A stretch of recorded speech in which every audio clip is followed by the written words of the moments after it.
Today we'll talk about how can you figure out this solution or know how you can do that on your Shopify app. So all you have to do, just go down, click on this sign down here.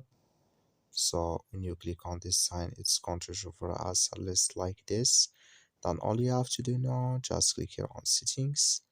So then it's going to take you to this list here. Then all you have to do now, just click here on users and permissions here. So then you come to this list, just switch into open video, click here on transfer ownership here.